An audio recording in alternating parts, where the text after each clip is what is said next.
The silence of deep space was broken by a flicker on the screens of the small research outpost as a single distress signal was picked up from the void. It was faint, almost lost in the vastness of space. But there it was, a message from an unknown source. The crew members gathered around the central console, their faces pale from the sudden urgency that filled the air. The signal was fragmented and broken like a message torn apart by the cruel vacuum of space. But one word was clear: Deathworlder. The outpost commander stared at the screen, eyes narrowing with a mix of confusion and fear. The word echoed in his mind. What were the odds of such a message arriving at their doorstep? The outpost, located on a remote planet, had always been isolated. The mission was simple scientific research on a habitable but uncharted world. They never expected trouble to find them here. Now they were being thrust into something far larger than they had ever imagined. The crew of the outpost consisted of only a handful of scientists, engineers, and security personnel. None of them were prepared for an invasion, especially not from the legends of the Deathworlders, a species whose reputation for ruthless conquest and brutality had spread throughout the galaxy. Their home planet was a place of unimaginable danger, where only the strongest could survive. The environment itself seemed designed to test every living creature. The Deathworlders were a race of warriors born from this merciless world. Their natural abilities had been honed to perfection over countless generations. Their strength, their intelligence, their will to fight had made them one of the most feared forces in the galaxy, and yet humanity had only heard of them through stories, whispers of their savage ways, of their seemingly unstoppable fleets. The crew scrambled to analyze the distress signal, trying to make sense of the distorted message. It was clear that the Deathworlder fleet was on its way. But how long did they have? The message was cut off suddenly, leaving no indication of how much time remained. The commander issued orders to prepare for whatever came next, but the uncertainty was palpable. Fear lingered in the air as everyone realized that no matter how they prepared, they could not truly understand the threat ahead. They had no idea what to expect from an enemy like the Deathworlders. How could they possibly defend themselves against a race of creatures whose entire existence was defined by survival and combat? The outpost's small communication array was quickly overloaded as nearby colonies responded to the call for help. No one could believe what was happening. A fleet of Deathworlders headed straight for them. The thought alone was terrifying. It was as if the galaxy's greatest nightmare was coming to life. The crew began to send out their own distress signals to nearby forces, hoping for some kind of help. But no response came. The silence of space seemed to mock them. No fleet would arrive in time to stop the Deathworlders. No reinforcements were on their way. The fate of the outpost and everyone on it rested in their hands. The commander looked around at the crew, the reality of the situation sinking in. They had no military might, no space fleet, no advanced technology. All they had was what they could build with their own hands and minds. Humanity was not a race known for military power or domination, but in times of dire need, humanity had always shown an ability to adapt, to fight back, to survive against overwhelming odds. As the commander turned to the crew, he saw the same fear in their eyes. But there was also something else there, a spark of determination to face the unimaginable and make sure they wouldn't go down without a fight. The team worked through the night, feverishly trying to make sense of the incoming threat. In the dimly lit control room, the outpost commander paced, his mind racing as he reviewed every piece of data they had on the Deathworlders. The legends about them were infamous, told as cautionary tales in every corner of the galaxy. No one really knew how many of them existed, but every encounter had ended in devastation. The planet they came from was a brutal, untamable world, where life itself was a constant fight for survival. Animals that could hunt, scavenge, and fight to the death ruled, and those traits were embedded in the Deathworlders themselves. To survive on such a planet, they had to be among the most ruthless, physically imposing creatures in the galaxy. The crew's chatter was low and anxious, but no one dared speak of their deepest fear, that they were about to face something they couldn't understand, let alone defeat. The legends weren't enough. They couldn't prepare for the raw ferocity that was about to descend upon them. It was one thing to hear about a species that conquered worlds by sheer force, and it was another to realize that this same force was heading straight toward them. Commander Elias Ford stood in front of the crew, trying to calm his own nerves. "We need to be clear," he said, his voice steady but carrying the weight of uncertainty. "The Deathworlders are coming. They don't negotiate. They don't make demands. They take what they want, and they kill anyone who resists. We've seen their fleets, their war machines. They won't stop unless we make them. And that's what we need to figure out, how to make them stop." Around him, the crew shifted uncomfortably. There was no time for indecision, no time for second-guessing. "We're not soldiers," Lieutenant Grace Waller spoke up, her voice tight with emotion. "We're scientists, engineers. What can we do against a force like that?" Ford looked at her, his eyes sharp. "We're humans, and humans have a habit of doing the impossible when the odds are stacked against them. We don't back down. We find a way." The words didn't make the fear go away, but they gave the team something to hold on to, something to fight for. Still, Ford knew that words were empty without a plan. They couldn't simply rely on their resilience. The Deathworlders were seasoned warriors who had conquered countless civilizations. They wouldn't be swayed by moral appeals or last-minute strategies. They had to be outwitted, outlasted, or at the very least, slowed down long enough for a counterattack to be mounted. But how? The outpost's scientists worked tirelessly to find a weakness, any sign of vulnerability in the Deathworlders' tactics or technology. They studied everything they could from old reports and intercepted transmissions from other civilizations who had encountered them. Each piece of information felt like a lifeline, but none offered a clear path to victory. Ford's mind raced. He thought of the stories of humans in the past facing impossible odds and somehow surviving. Could they tap into that same spark of ingenuity? Could they use the environment itself to their advantage? They were on an isolated planet, with dense forests, high mountains, and oceans that could be used for tactics beyond the Deathworlders' ability to predict. But would it be enough? The enemy ships alone could level entire cities with a single blow. "I've got an idea," said Dr. Tessa Lai, the outpost's lead engineer, interrupting Ford's thoughts. "We might not be able to match their firepower, but if we modify the planetary defense systems, reinforce the old weapon silos, we can make their landing much harder. We can hit them before they hit us." Ford nodded slowly. It was a dangerous gamble. There was no telling if the Deathworlders would even land before launching their full assault, but it was the only plan they had. Get to work. And don't stop. We may not have much time. As the crew scrambled to implement the first stages of their plan, Ford stepped outside the command center to get a breath of fresh air. The stars above seemed so distant, so far beyond their reach. But for the first time in days, he felt a flicker of hope. They would not go down easily. Whatever came next, they would fight back. They had to. The days that followed were a blur of activity. The initial shock of the Deathworlder fleet heading their way had given way to a single, unified purpose. The outpost had become a command center for not just survival, but for resistance. Word spread quickly across the nearby colonies. From distant stations to civilian settlements, the message rang clear. Humanity was about to face the greatest threat it had ever encountered, and everyone was needed. They weren't just fighting for their homes, they were fighting for the future of their species. Commander Ford looked out over the makeshift assembly area, where civilians and soldiers alike had gathered. It wasn't much, an open clearing with a few hastily erected tents, but the sight of it felt like a testament to the human spirit. From all over the system, they came. Engineers who had worked on projects ranging from agriculture to artificial intelligence, doctors who had once healed the sick, soldiers who had never seen combat, and families who had lived their whole lives in peaceful isolation. But now, they stood side by side, armed with tools and determination, ready to protect what they held dear. Ford's voice echoed through a loudspeaker as he addressed the crowd. "We've all heard the stories of the Deathworlders. They're a threat like no other, relentless, brutal, and unforgiving. But we are humans.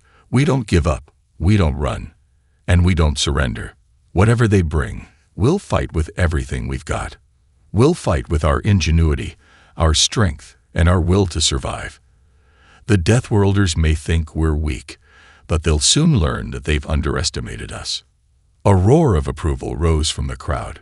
People who had once been farmers, scientists, or shopkeepers now stood tall, their faces etched with resolve.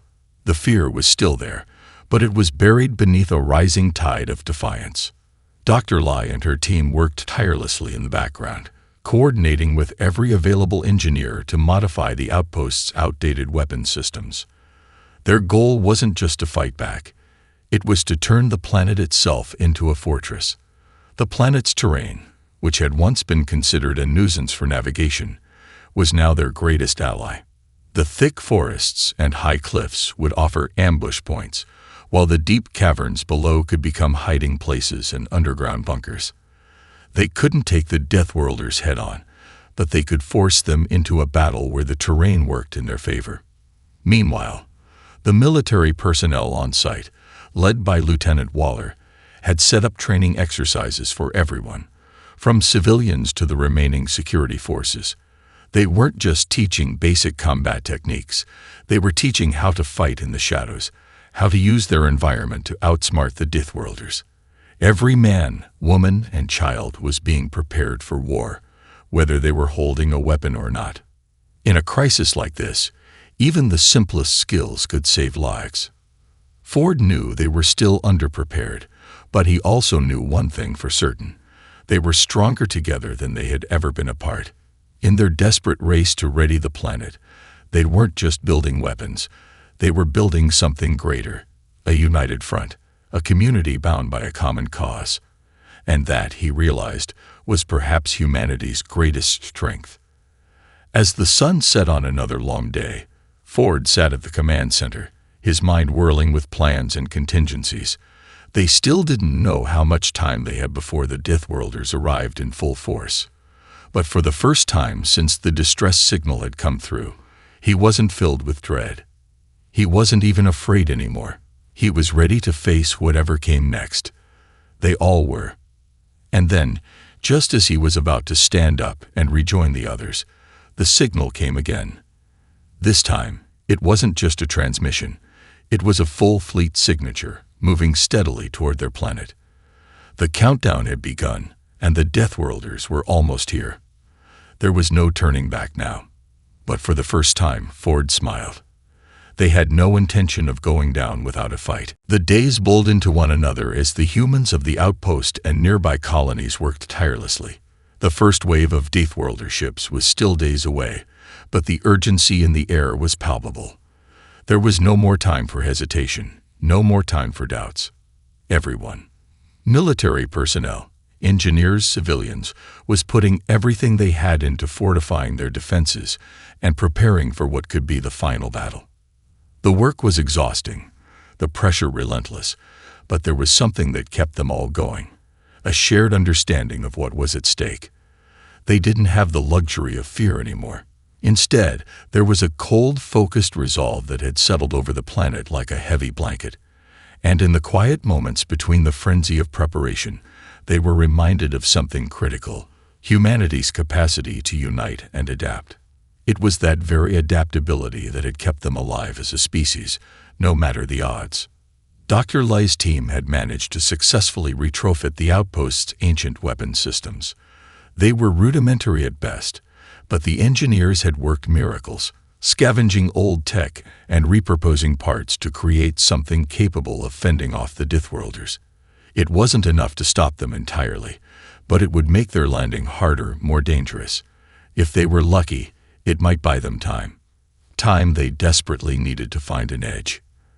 The surrounding terrain, once considered nothing more than a nuisance, was now their greatest asset. The forests, hills, and rocky outcroppings of the planet, which had been seen as a mere backdrop to their studies, became the perfect environment for guerrilla warfare. Ambush points were marked, traps set, and tunnels reinforced. The civilians, under the guidance of military advisors, were taught how to move silently through the wilderness, how to use the planet's geography to their advantage. It was far from perfect, but it was their only shot. Despite the mounting tension, there were moments of normalcy amid the chaos. Ford occasionally found himself walking through the streets of the outpost, taking in the sight of children playing, families gathering, and old friends talking. It was as though life had taken a breath before the storm. Every human on this planet, whether they were aware of it or not, was preparing to face a force capable of erasing them from existence, and yet they carried on as if nothing had changed. The sight was both beautiful and haunting. Lieutenant Waller, ever the realist, approached Ford one evening as the sun dipped below the horizon. The orange and purple hues of the sky cast a surreal glow over the preparations, and for a brief moment, it felt like everything was still peaceful. But Waller's expression was grim. "Commander, we're running out of time. We've done all we can here, but I'm not sure it's going to be enough." Ford turned to her, his gaze hardening. "We don't have a choice. This is all we've got." "I know," she said softly, her voice steady but laced with concern. "I'm just saying, we might need something more, a plan B. I've seen reports from other colonies. They're not going to hold out long against a full-scale Deathworlder assault." Ford considered her words. "Then we do what we do best. Adapt. We'll figure something out. We always do." The commander's voice lacked conviction, but it was the only answer he could give. They couldn't afford to dwell on uncertainties. Every second they spent worrying was one less second they could be using to prepare. The truth was, they had no idea what was coming, but they had to be ready for anything. As the days slipped away, Ford watched the horizon, his mind racing with scenarios and tactics. He thought of the families huddled together, the soldiers standing watch in the dense woods, the engineers still tinkering with every last system. He thought of the legends they had all heard about the Deathworlders, and wondered if the stories were even half as terrifying as the reality. The storm was coming, and when it arrived, they would have to stand their ground. Not as soldiers, but as humans. Together, they would face the impossible. The silence of the final days before the battle was shattered by the sudden arrival of the Deathworlder fleet. No one could have prepared for the sheer scale of it. Their ships were like mountains of metal, massive and ominous, each one capable of wiping out entire cities in a single strike. The first warning came not from their communications, but from the sky itself. A deep tremor in the ground, followed by the flickering of every system, every screen, every monitor, as if the planet itself was holding its breath. Ford stood on the observation deck of the command center, his eyes fixed on the horizon. His stomach churned as he saw the first of the enemy ships breach the edge of the system, their silhouettes slowly becoming clearer against the backdrop of the stars. The Deathworlders hadn't wasted time. They were here, and their presence was as terrifying as any of the stories. "Commander, they're almost here." Lieutenant Waller's voice broke through his thoughts. She stood by his side, her face grim but determined. "We've got less than an hour before the first wave hits. The defenses are ready, but we can't afford to miss a beat." Ford nodded, his mind racing. He had known this moment would come, but seeing it in person was something entirely different. The outpost, which had once seemed like a fortress, now felt more like a fragile hope standing in the face of an unstoppable storm. The Deathworlders were an entire fleet of predators, honed by the harshest conditions imaginable. Nothing about this battle would be fair, and it would be fought in the most brutal ways possible. "Prepare the troops. No matter what, we stand our ground," Ford said, his voice steady but carrying the weight of everything they had worked for. "Hold the line. We can't let them land." The Deathworlder's ships began to descend toward the surface, their engines emitting a low hum that seemed to reverberate through the ground beneath them. Ford could almost feel the weight of their presence. It was the calm before the storm, the very air charged with anticipation. Their fleet loomed closer, each ship enormous enough to blot out the stars. The enormity of the force they faced was staggering, but Ford refused to let fear seep into his resolve. Inside the command center, engineers worked furiously to activate the last of the planetary defense systems. Missiles, railguns, and automated turrets came online in rapid succession. The massive energy shields that surrounded the outpost flickered to life, casting a pale blue glow over the landscape. It wasn't much compared to the enemy's firepower, but it was something. Something that could make all the difference if they had any hope of slowing the Deathworlders down. The first explosions shook the ground, a loud and violent reminder that the invaders had begun their assault. The Deathworlders weren't just coming for the outpost, they were coming for everything. The nearby colonies, cities, and military outposts all fell under the barrage of incoming fire. The air was filled with the sharp crackle of energy weapons, the thunderous roars of cannons firing from the skies. And yet, amid the chaos, the humans held fast. The first wave of Deathworlders' ships attempted a landing, their massive hulls looming as they descended toward the surface. The planetary defenses fired in unison, and for a moment, the invaders hesitated. Explosions erupted in the distance as missiles made contact with their shields, but the ships didn't falter.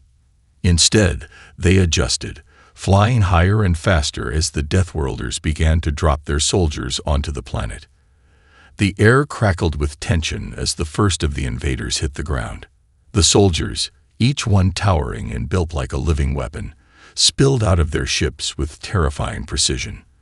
They wore battle armor that shimmered in the light, and each one was armed with technology far beyond anything the humans could fathom. The Deathworlders' advance was brutal and unrelenting, a wave of destruction as they poured out of their ships and onto the planet's surface. But despite the odds, the humans weren't retreating. They weren't breaking. They had prepared for this moment, trained for it, built their defenses, and now they would fight back with everything they had. Ford clenched his fists as the first waves of Deathworlder forces advanced toward them. "We hold this ground," he muttered to himself. "For humanity, we hold this ground." The battle had only just begun, but already it was clear this wouldn't be a war for survival. This would be a war for something far more precious. This would be humanity's fight to prove that even in the face of certain death, they could stand tall and defy the darkness. The planet shook as the Deathworlders' forces began their ground assault. The sheer force of their landing was enough to send tremors through the earth, causing structures to crack and shudder. The air was thick with the sound of weapons fire, energy beams slicing through the air, explosions shaking the ground beneath their feet. It was chaos on a scale that few had ever witnessed. The first wave of Deathworlders was a shock to the human defenders, not just in terms of size, but in the sheer brutality of their tactics. Commander Ford watched through the command center's viewports as the first line of defense was breached. Despite their preparation, the Deathworlders were relentless. They moved like a force of nature, every step calculated, every move deadly. Their armor was like living steel, their weapons so advanced they appeared to tear apart the air itself. Human weapons, though effective in small bursts, were no match for the overwhelming firepower of the Deathworlders' advanced weaponry. Yet humanity fought back with every ounce of strength they could muster. Lieutenant Waller coordinated the human defenses from the ground, her voice cutting through the cacophony of explosions. "Hold the line. Don't give an inch. We have to stop them from reaching the base." Her words were a lifeline in the madness, and soldiers and civilians alike fought back with everything they had. Every trap they had set in the dense forests became a tool of survival. Makeshift explosives planted in the underbrush detonated with thunderous force, sending shrapnel flying into the advancing Deathworlders. Ambushes were carried out from the shadows, and when the invaders fell into the traps, the humans capitalized on every second of advantage. Despite the ferocity of their attackers, the humans held on, using the planet's natural defenses to their advantage. The outpost was built on a series of rocky outcrops and deep ravines, making it a nightmare for any invader trying to move in a straight line.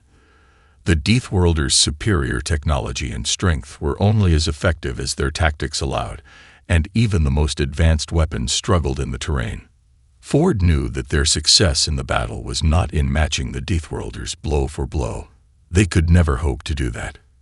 It was in their ingenuity, their ability to adapt, and their unyielding spirit. It was in their refusal to give up. The first hours of the battle passed in a blur of fire and smoke. The Deathworlders pushed forward, but the humans weren't backing down. They'd fought like people who had everything to lose: families, homes, a future, and their resilience was something the invaders hadn't anticipated. The Deathworlders were strong, yes, but humans had something they did not: the ability to survive, no matter the odds. In the heart of the command center, Dr. Lai and her team were working feverishly to reroute more power to the planetary defenses. Missiles were launched with deadly accuracy, crashing into the hulls of the advancing Deathworlder ships. The shields around the base flickered and held, giving the humans brief moments to regroup, to strike, and to pull back before the enemy could retaliate. "We can't keep this up forever," Dr. Lai said, her voice tight with strain as she monitored the data streams. "We need to break their assault, or they'll overwhelm us." Ford glanced at the data, the weight of the situation sinking in. The Deathworlders were pushing in from all sides. The defenses were holding, but not for much longer. If they couldn't push them back, if they couldn't find a weakness in the Deathworlder strategy, then everything would be lost. Ford knew that time was running out. "We need a diversion," Ford said suddenly, an idea sparking in his mind, something that'll pull their forces away from the main assault. "If we can create confusion in their ranks, we can buy more time." Waller's eyes narrowed as she understood. "I'll get a team ready. What do you have in mind?" Ford turned to Dr. Lai, who was already thinking ahead.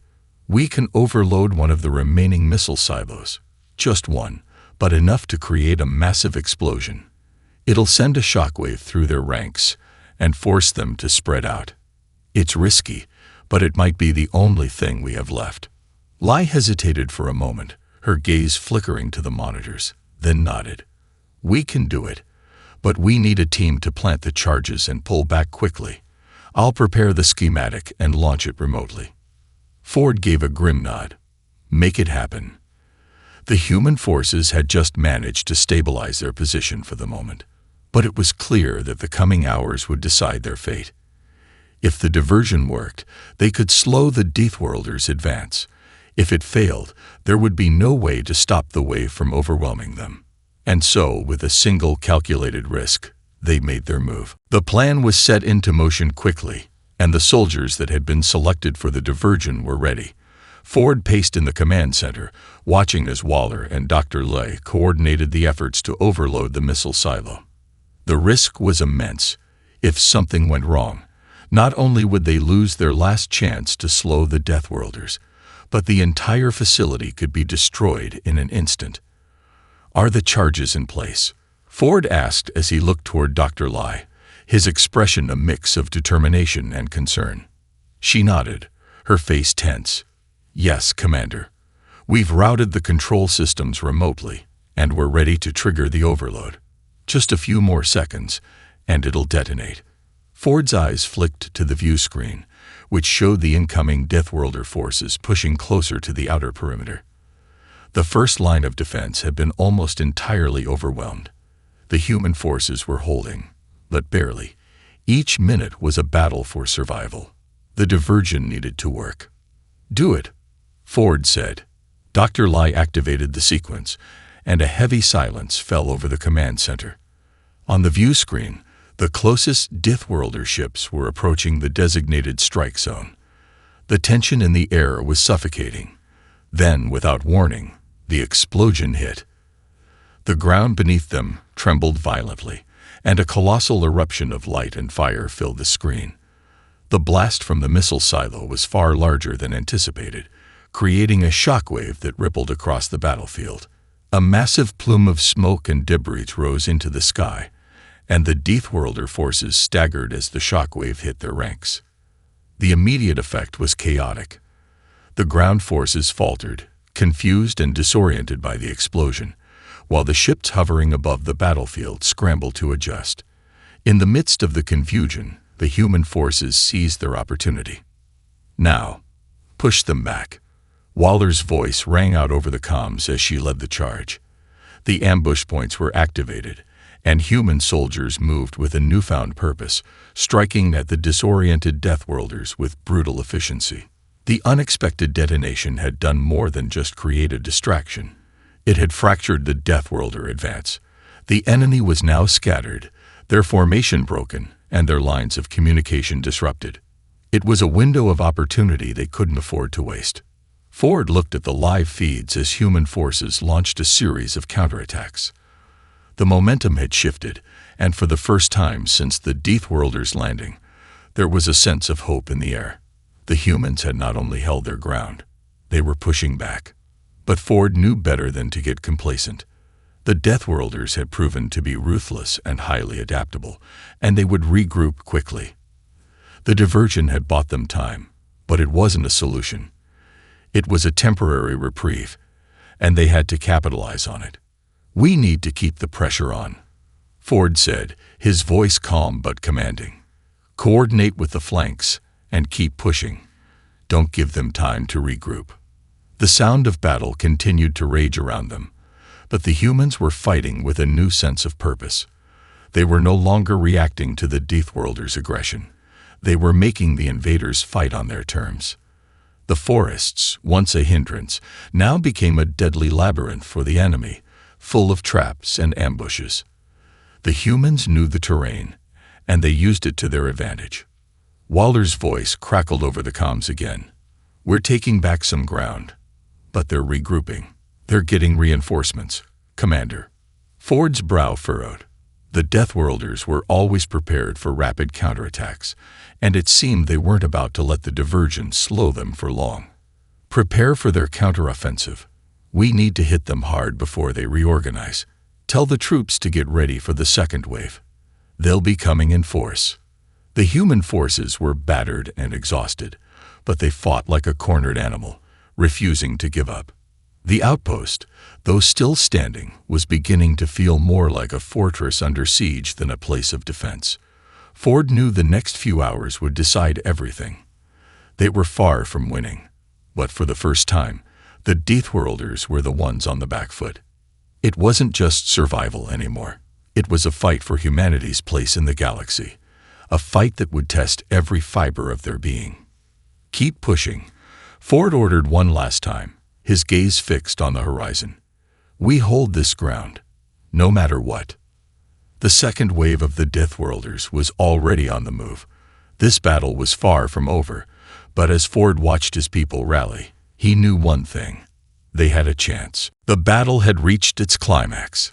The air was thick with the acrid stench of burning metal and smoke, and the ground beneath the human defenders trembled with each tremor of the Deathworlder assault. The diversion had worked, but now the true test was upon them. The Deathworlders, though momentarily disorganized, were regrouping quickly. Their forces were realigning, more focused and relentless than ever. Ford stood in the command center, eyes locked on the monitors displaying the battlefield. His hands clenched into fists as he watched the massing enemy forces, a surge of fear mingled with a cold, burning determination. The humans had fought valiantly, but they couldn't sustain the pressure much longer. The Deathworlders had adapted faster than anticipated, and reinforcements had arrived in full force.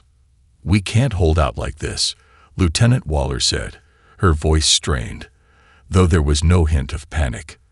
"They'd got overwhelming numbers now. Even with our best efforts, I don't see how we can win this." Ford looked over at her, his expression unyielding. "We don't have to win, Waller. We just have to survive. Buy enough time for reinforcements to arrive." "Reinforcements?" Waller's tone was doubtful. "We're a long way from getting help. The fleet's still too far out, and there's no way to call for backup before they arrive." "We don't need them," Ford said, his voice like stone. "We're human. We find a way." The ground shook again as the Deathworlder forces pushed forward, their massive, hulking soldiers closing in on the outpost from every angle. The skies above were a firestorm of explosions as Deathworlder ships poured down fire from above, but the planetary shield still held, albeit flickering under the strain.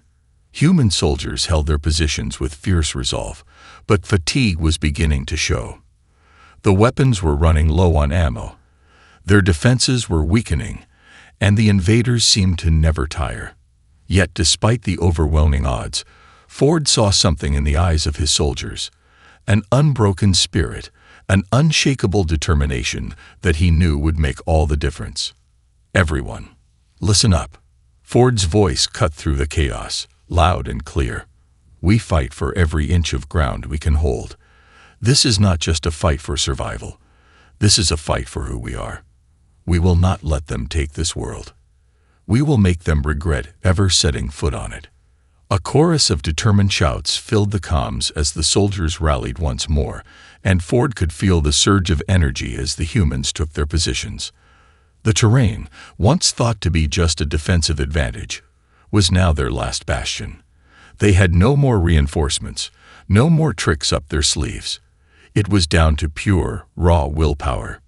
Then came the moment they had been waiting for. The sound of the fleet. It was subtle at first, a low hum in the distance, growing louder with each passing second. Ford's heart raced. He hadn't dared to hope they'd arrive in time, but somehow, they were here. The human fleet had finally reached the system. Hold the line for just a little longer, Ford said, his voice a steady beacon of command. We're not alone. The cavalry's arrived. The human fleet, led by their flagship Liberty's Blade, appeared in the sky just as the Deathworlders launched their final assault. They descended into the fray like a storm of retribution, their weapons lighting up the battlefield as they began pounding the Deathworlder forces from above. The massive ships fired in perfect coordination, their precise blasts cutting through the Deathworlder ranks with terrifying efficiency. The Deathworlders, though fierce and relentless, were no match for the coordinated firepower of the human fleet. In the span of moments, the enemy's reinforcements began to scatter, their forces unable to withstand the combined assault. The invaders were pushed back, their landing sites quickly becoming ash. Ford's eyes widened as the first signs of victory began to surface. The Deathworlders, relentless as they were, had underestimated humanity's ability to adapt and fight back. The invaders' final push had faltered. With the human fleet pounding their forces from the skies, the tide of the battle had turned decisively. The ground was still littered with the wreckage of combat, fallen soldiers, broken weapons, the remnants of the battle. But the Deathworlder advance had finally stalled. The humans had survived. Ford stood tall, his breath ragged but steady, as he looked out at the horizon, where the remnants of the Deathworlder fleet were retreating. It was over, at least for now. They had done the impossible. For the first time since the invasion began, Ford allowed himself a breath of relief. The humans had faced down extinction itself and emerged victorious. They had not only survived, they had triumphed, and they would be ready, should the Deathworlders, or anyone else, ever try to return.